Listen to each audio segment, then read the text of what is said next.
I visited the home of Tommy and Carrie Williams to hear their side of the dispute.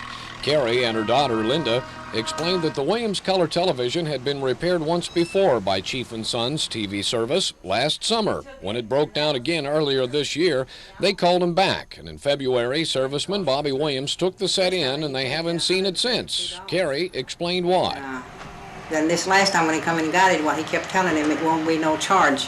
He says no charge, and my husband kept saying, I'll pay you for it. And he said, no charge, no charge. So I told my husband, shut up. He said, no charge. So he took it on, him and his wife. Oh, it was his son-in-law, a Mexican guy, helped him carry it out. Carrie said the television had the same problem as the last time Bobby fixed it, and that was why he allegedly said there would be no charge. Now, Bobby did leave the Homeowner television while theirs was in the shop, but it broke down too. I asked the Williams if the repairman left him any sort of paperwork or a receipt. He doesn't write up an estimate when he brings it back. He just takes the cash and goes. They haven't gotten any receipts or anything. But he told them he'd do it for free, and you know, Saturday he called and he said, it's ready and you owe me $62. And my dad wanted us to go pick it up. And I told him, I says, let me call the Better Business Bureau again. I said, because he told you he'd fix it for free and now he wants you to pay. So they went ahead and left it over there. I asked her then if we could pay half of that $62.30. And she said, well, yeah, let me go talk to Bobby. And then she came back and she said, yeah, y'all can pay half of the $62.30, and we'll bring it in this evening. That was Saturday evening, and they didn't bring it. Well, next I paid a visit to Chaffin Sons TV service for their side of the dispute. Bobby Williams said there was no mention of any work being done for free. When you picked it up, though, there was nothing. You said nothing about it. You'd fix it for free. No. Well, I wonder where Does they got that anybody? idea. Well, after about a year. If it's on warranty, they said that it had just been repaired. You know, that you'd repaired it earlier, before February, and then it went out. That was in August '81. Yeah. And we don't guarantee small parts for over a year. We guarantee it for 90 days, just like everybody else. Flyback transformer, that's a high voltage transformer. You can call any shop if they put high voltage transformer in your high voltage tubes. You ain't gonna get it for 60, what amount it was. I would say around $135 or more. Is that right? That's right. For the part? Just the part Parts and labor. for list, you know. So they're getting a break for $62. Yeah. When you picked it up in February, was there any paperwork? No. No, we just picked it up, brought it in. So is there a bill on paper or receipt or anything? Right at this For this point? one? Yeah. And we don't make it out till we take it out to them, you know. The day we deliver it, we Make a receipt. Make a And then receipt. we start there from there, warning. I mean, when you fix a set, don't you write out a bill or something at the time? I mean, it'd be hard to remember since February what it was. So, in other words, when you completed working on their set, did you write out a bill and what was wrong with it and how much they owed? You got it on book and I don't know if I do or not, but we know how much we paid for the transformer. Yeah. You know, that's what we're charging. Well, I'm just wondering if you had billed for it. No, we don't build no. Like I said, as soon as they want the set and we take it out to them, that's when we write the bill out. And Then we keep a from that copy and day, they have a copy. So, the Williams were given no paperwork when the set was picked up. Therefore, there is no way to prove what was said or not said, whether the work was to be free or to be charged for. However, Bobby did say they were giving the Williams a price break at $62, which I confirmed. The same repair would cost at least $125 at several other shops I checked.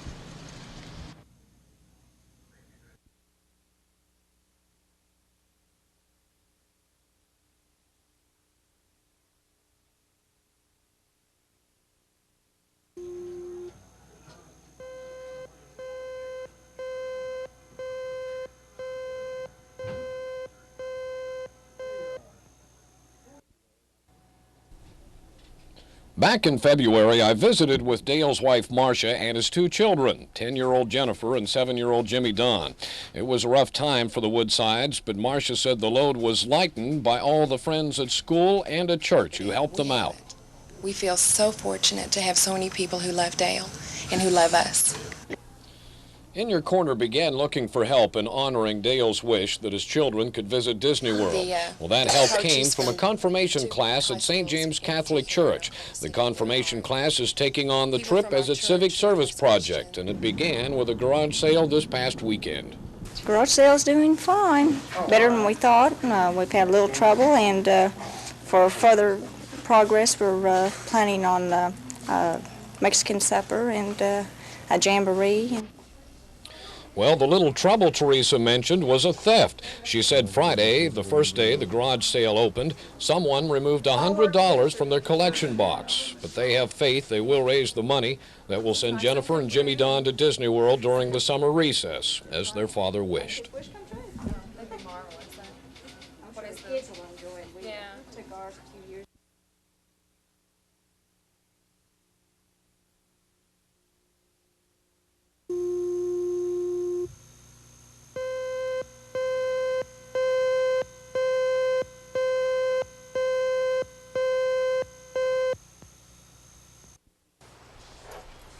Kathy Rogers in Noble introduced me to Hooter, her full-blood registered Cocker Spaniel. Kathy had just had Hooter groomed at a shop in Norman called For Pet's Sake. Kathy said she knew Hooter hadn't had any grooming attention for several weeks and that the dog's hair was matted in several spots, but she still didn't expect it to look the way it did when the groomer was done. I told them that I wanted her groomed, that she had a few mats, and they told me that if they can't comb them out, they would have to cut them out. So I said, fine. Well, the mats were probably about, the biggest ones were probably about that big around. And they cut her. They shaved her. Uneven. They didn't shave her. Just like right there's short. Look how short it is right here and how long it is right here. Well, do you think that might be a spot where there was a mat and they had to cut it out or something? Well, then why didn't they didn't taper it. When I called her back and I told her I was really dissatisfied with the way that she had cut it, she said, well, I told you that's how I was going to do it. I said, well, why didn't you taper it? You just left clunks and bald spots and uneven hair. She said, well, you didn't tell me to taper it. She told me, she said, Kathy, I told you that's how I was going to do it. And I said, well, like I said, why didn't you taper? And make it look a little more professional instead of just uneven. She looks like she's been found in an alley somewhere.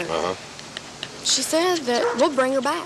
And I told her I'd rather not because I didn't want her to come out worse than she already looked. So she got pretty upset with me and ended up hanging up on me. I called her back and she told me that she didn't want to talk to me, and I said, well, I've already called the Better Business Bureau. She said, well, good, fight it out with them. I said, is there any way I can get my money back? Called to tell them that I didn't like the cut. She told me, she said, Kathy, I told you that's how I was going to do it. And I said, well, like I said, why didn't you taper? And make it look a little more professional instead of just uneven. She looks like she's been found in an alley somewhere. She said that we'll bring her back. And I told her I'd rather not because I didn't want her to come out worse than she already looked. So she got pretty upset with me and ended up hanging up on me.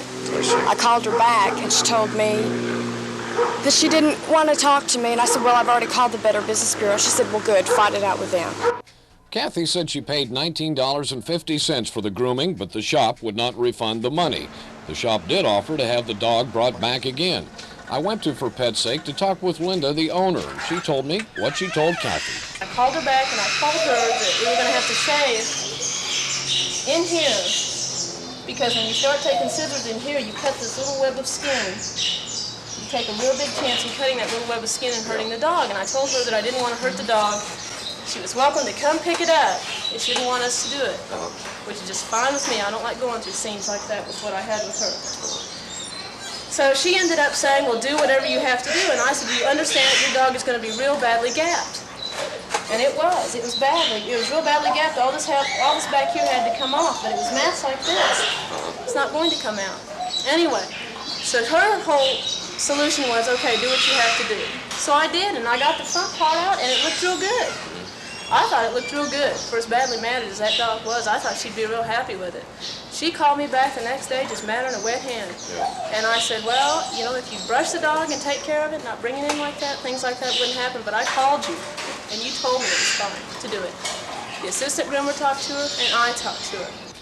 Linda says she thinks any groomer in town would look at Hooter and say that was a good job.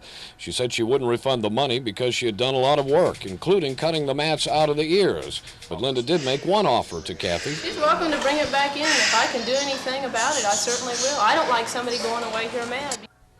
Well, I checked back with Kathy, and she decided not to accept that offer. I also checked with another grooming shop, one in Oklahoma City, and with a doctor at an animal hospital. Both said it is difficult to groom a dog with matted hair, but they said with experience and proper equipment, a dog should not come out with any cuts. But sometimes they say it does happen. No, I couldn't mention it anyway. No, I couldn't.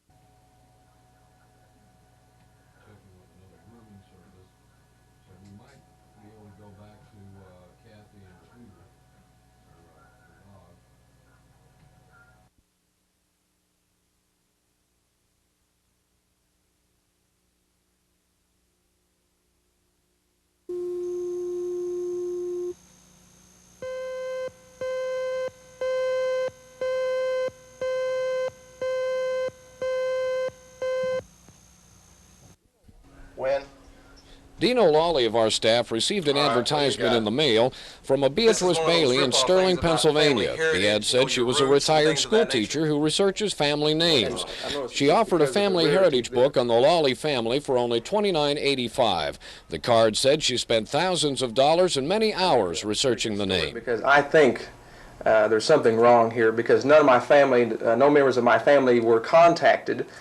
So I'm trying to figure out how she got all this information on my family when she didn't talk to any of us. Dino said other family members had received the ads, but no one had ever been contacted for research about the Lawley family, and that made him suspicious. Dino said he would order the book so we could see if it was of any value. In the meantime, we heard from several viewers who had already bought the heritage book for their families. I went to look at one purchased by Robert Brock's father. This was no way what I was expecting. What did you think it was going to be? Well, what the card said it would be is we would receive a history of our family. We would receive what our family crest is, the heraldry of our family, and there is no way that's what it is. What you have here basically is a book full of names and addresses of different families with the last name Brock. And they're not in any kind of reasonable order. The ones that are in here are in the state, but the states aren't even in alphabetical order, and unless you just sit down and take your time, you'll never find the names you're looking for. What it tells me is that there are a lot of Brocks in the United States. It does not state any of my ancestors. All these are living people. The other book is really supposed to give us our family history. Basically what it does is tells you how to look for your family history. It's the only thing it says about Brock in here is the certificate of the book, which was issued to my father. Any computer can do that. The Oklahoma Genealogical Society newsletter reports that Beatrice Bailey is a corporation headquartered in Pennsylvania. The mailing list names in the book are obtained through a contract with the Polk Company, which publishes city directories. After many complaints in June 1980, the company agreed to change their literature to show the book is only a name directory of a specified family name. They also agreed to refund people's money if the book is returned within 30 days if they're not satisfied. That information according to the Better Business Bureau. I'd say put it in file 13, the trash can. And be aware, there is now another company publishing the same sort of book. Mrs. June M. Honeycutt of Oklahoma City sent in your corner a mail ad from a company called Sharon Taylor. This company even sends a picture. On the back it says, "Here is a picture of me holding a copy of my fascinating book." Sharon Taylor. The advertisement is a little more open than Beatrice Bailey's. Sharon Taylor says her book is a name directory of almost everyone in the country with your last name, and important but little known facts about those with your family name. But the only mention of anything about your family history or heritage is a reference to the coat of arms for your family name. However, just like the Beatrice Bailey Heritage Book, it does not trace your family heritage or history, but tells you how to do it.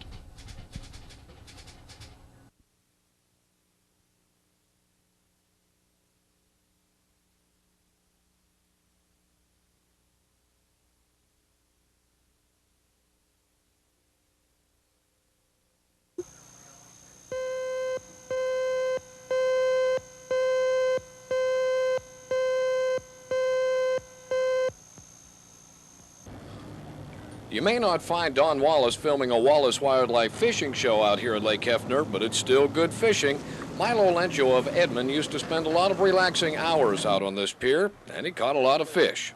Enjoy coming out here in the evening and spending a couple hours fishing now and then, and it was quite an enjoyment until they closed it up one day, and it was still accessible, but as time went on, it just got progressively worse. Yeah. And it's got to the point where you no longer can get out there without swimming across. Now, how long has it been this way? How long has it been in bad shape, to your knowledge? It's been this way for approximately 2 years. And I've called on it when it first began to deteriorate, and the people I talked to said that something would be done shortly, that the funds were appropriated, but evidently they never got around to fixing it. How long ago was that? This was approximately 2 years ago. The pier has been an excellent location for senior citizens who like to fish during the week, as well as families making a day of it on a weekend, even taking a picnic lunch out while fishing. Milo says there is another fishing dock on the lake, but this was the best one. Well, there's one other fishing dock located on the other end of the lake, but it's quite a ways from here, and this one was handy, and it also had better fishing. More fish would frequent this area than the other end of the lake. Well, I'd bring my children when they were younger. I'd bring my children down here and their friends, and we had an enjoyable time. We could picnic out there on the pier and also do a little fishing and be out of the weather. In case a little rain came up, we'd seek shelter. Milo says he thinks it can be fixed despite the present condition of the pier. Well, I checked that with the City Parks and Recreation Department, and Director Ken Wilson came out to explain the plans and the problems. Yes, it definitely is going to be repaired. We've had a lot of complaints. In fact, I just talked with an official back at engineering this morning, and we have identified a contractor to do work on this, and we've identified the funds, and it looks as though by this time next year that will be completed. We hope to be able to start for the public to see some work within the next 30 days. We've identified the monies, and we identify outside source to do the work. Okay. It's going to be a pretty expensive operation to get that done. We estimate it's going to cost about $6,000 to $6,000. Ken said something he's been working on is a regular maintenance program to keep all the city fishing piers in tip-top shape. One of the problems we've had is that we have not had an adequate maintenance program for our fishing pier. We have 7, but including all the 3 lakes. I've met with other officials within the maintenance division, and we're going to be trying to identify a program where we can keep the facilities up to date, for the public. So the public will see ongoing maintenance within the next, as I said, next 30 days.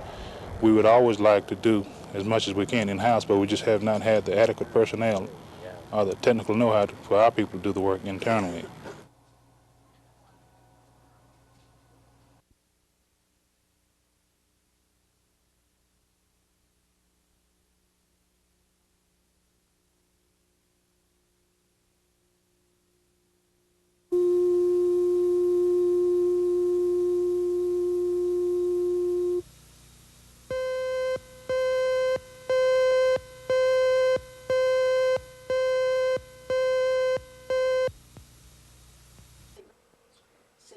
Essie and her husband found an ad in a Southside advertising circular for professional painters at reasonable rates.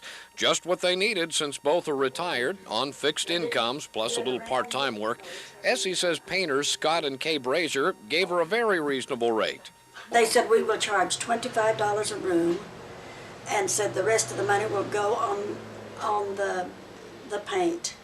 The expenses. Said we will charge you $25 a room, we will furnish the paint. But said we will do all 5 rooms, and said if you will, for $190.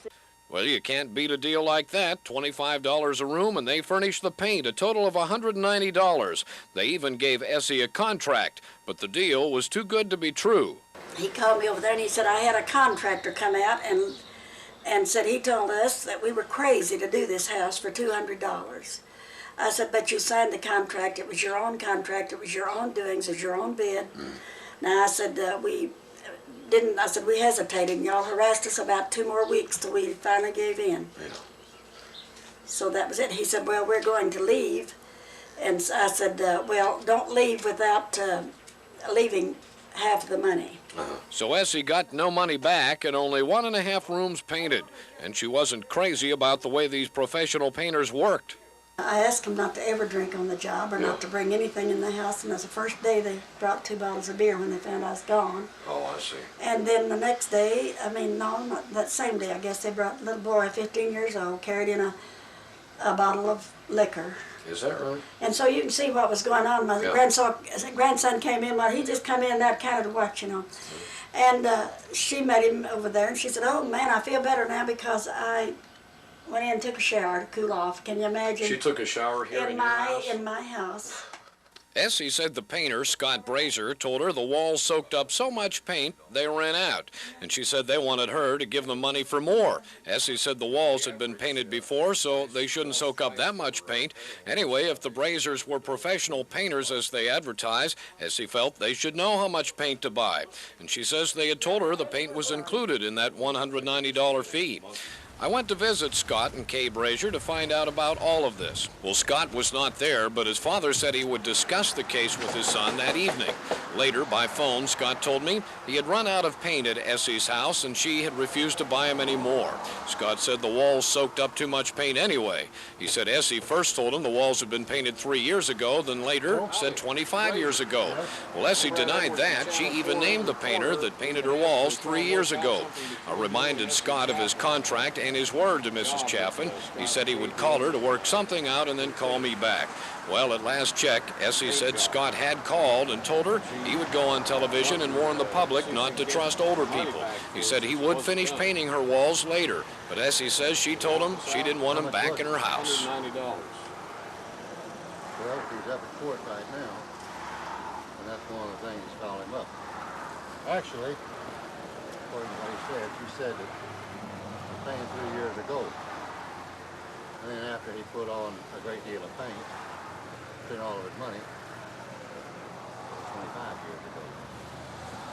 She told me she hasn't painted every 3 years. Well, he told me that she said after he got started, 25 years ago. Now, to me, it's rather odd, and I shouldn't.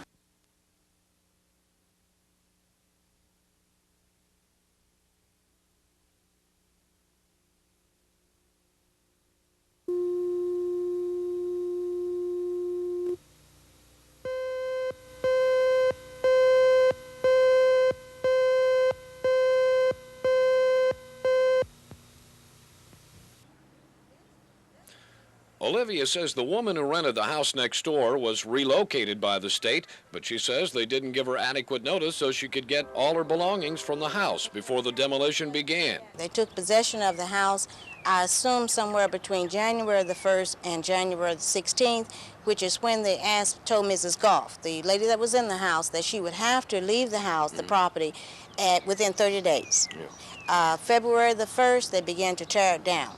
She didn't have her things out. The clothes are all over the property, and she came over and was crying to me, but then she didn't make any complaint on it. But ever since February, I'd say the 3rd week of February, this property has looked like this. I checked with Jim Webb at the State Department of Transportation and told him of the charge that the renter of the house was not given adequate notice. Untrue. It's based on false information somewhere or other. The offer was accepted on 10/21/82, and the tenant was in there from that time. 10/21/82 or 81? 81, excuse me. And the tenant was actually still in there until January the 18th, 1982, which is, that's 11, 12, that's roughly 90 days, lacking about 3 days. Our relocation agent that was assigned to that made probably a weekly contact with her from October until the time she was relocated. Olivia also said she was told that the state would clean up demolished houses within 30 days after they acquired them. But she says almost 5 months later, the shell still sits there with nothing stirring but an occasional mouse. Olivia would like to see something a little more attractive when she looks out her window. They told me the agreement they made with the city council on these properties would be that they would clear the property off within 30 days. And it's been like this since the 3rd week of February.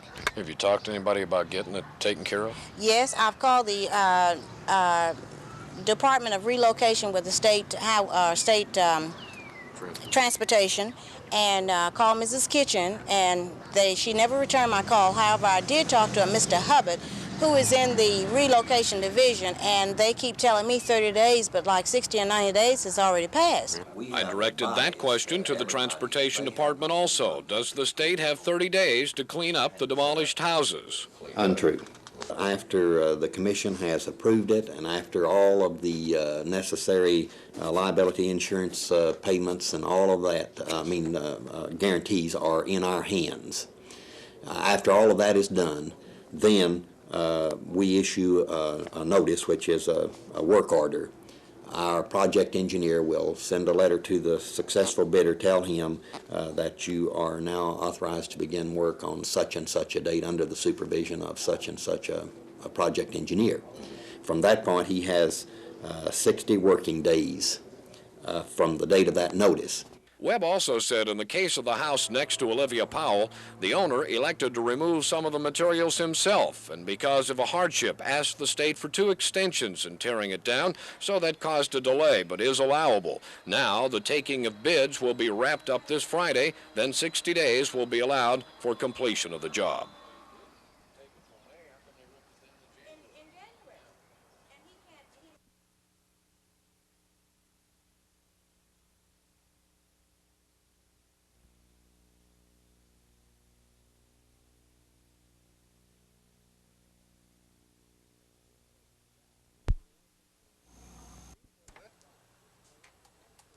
Gene says his job keeps him away from home frequently. Well, he wants his family to be protected from Oklahoma's notorious storms while he's away, so he put a storm shelter in his yard. Gene says he got a good deal on the shelter from Joe Breedwell, who built the shelter for $2,000, about $400 less than everybody else Gene checked. Breedwell gave him a contract, written on a desk pad, but a contract nonetheless. It guaranteed the shelter not to leak for as long as Gene owns his home. Gene says Breedwell did a beautiful job on the cellar. Everything was okay until the first rain. See what the deal was. It was seeping up here at the top. Yeah. Okay, and where it had run down, but I couldn't believe that it was, it kept filling up so much down here. And I couldn't see it because all around the top is the only place we could see where it was leaking was up around the top, and it just kind of damp. Yeah. And so I got to looking, and I couldn't believe that. So the last time my wife and I got out there with, my son had a wet vac, and we sucked all this water out. And when we did, we found the leak. It's right down there at the bottom of the step right here. And and I had called him that day, and told him that it was still leaking. Yeah. Okay, so what did he say? So as soon as I found that out, I called him back, and he said, "I'll be there in the morning." Well, it rained that night, and I didn't know this. See, I don't know how to fix a cellar or anything, so I called him next morning before I went to work, and I said, "Well," I said, "you didn't show up." I said, "It's still leaking."